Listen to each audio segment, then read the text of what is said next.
मोरांबा या मालिकेच्या येणाऱ्या भागामध्ये आपल्याला पाहायला मिळणार आहे.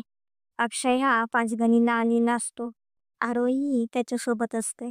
ते दोघे देवयाईच्या मंदिरात दर्शन घेण्यासाठी आलेले असतात. तेव्हा अक्षय देवयाईच्या दारामध्ये धागा बांधतो.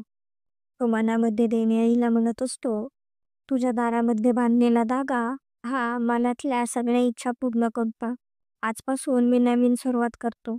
त्यासाठी तुझा आशीर्वाद कायम माझ्या पाठीशी असू देत. यापुढे सगळं चांगलं होऊ देत. तेव्हा तिथे रमा देखील दर्शन घेण्यासाठी आलेली असते. एका बाजूला अक्षय आणि एका बाजूला रमा असे ते दोघे दर्शन घेत असतात.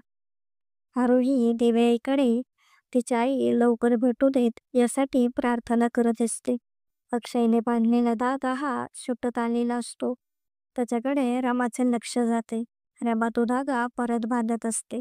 ती म्हणत असते, हा धागा कोणाच्या तरी स्वप्नांचा आहे. तो असा अर्धवट नको राहिला. हा धागा ज्याने कोणी बांधला असेल त्याच्या सगळ्या इच्छा पूर्ण कर देव्याम.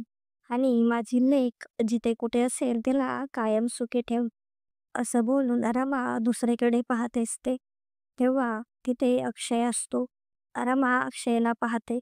त्या दोघांची खूप वर्षांनी भेट होणार असते. अक्षयही रमाकडे पाहत असतो. ते दोघी जण एकमेकांकडे पाहतच उभे असतात.